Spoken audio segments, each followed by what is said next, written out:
আপনারা জানেন যে একটা নৃশংস একটা ঘটনা ঘটেছে, যেটা জালালাবাদ থানাধীন মহিয়ারসর সোনাতলা গ্রামের ফাইমা আক্তার যে হত্যা মামলার আজকে সাক্ষী গ্রহণের ধার্য ছিল। আপনারা জানেন গত 17 তারিখে এটা সাক্ষীর জন্য ছিল। আজকে 6 জন সাক্ষী, যারা যৌথ তালিকার 2-3 জন ছিল এবং 161 জবানবন্দি যারা দিয়েছে তাদেরও সাক্ষী আজকে নেওয়া হয়েছে। টোটাল 22 জন সাক্ষী এই মামলায় রয়েছেন। এখানে এদের মধ্যে 22 জনের মধ্যে আমরা 10 জনের সাক্ষী ইতিমধ্যে আদালত নিতে সক্ষম হয়েছেন। আগামী তারিখ পড়েছে 19 তারিখে পরবর্তী সাক্ষী আনার জন্য এবং বিচারের জন্য ধার্য রয়েছে। জি জি, এটা জানেন আপনারা যে এটা মামলার 3 জন আসামি, জাকির, জয়নাল আর দুলাল কালাম। এই মূল থেকে এই আসামি জাকির গ্রেফতার হয়ে জেল হাজতে আছে।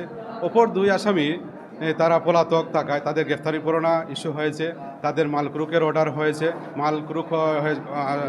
মালামাল জব্দ হয়েছে, পরবর্তীতে পত্রিকা বিজ্ঞপ্তি দেওয়া হয়েছে।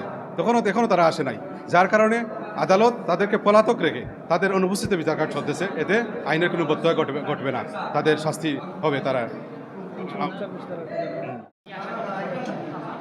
আমরা আশা করতেছি আমরা নিয়ে বিচার পাবো এবং আসামির আমরা সর্বোচ্চ শাস্তি নিশ্চিত করতে আমরা সক্ষম হব। আমরা এটা আশা করতে পারি।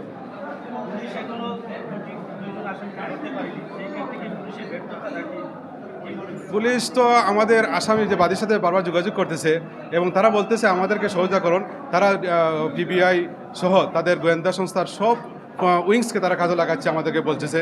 আর আমাদেরকেও তারা বলছে যে আপনারা ইনফরমেশন পালে আমাদের দেন, আমরা যত দ্রুত সম্ভব তাদেরকে আইনের হাতে সাপোর্ট করব। এটা তারা আমাদেরকে বলতেছে, তারা সহযোগিতা করতেছে আমাদেরকে।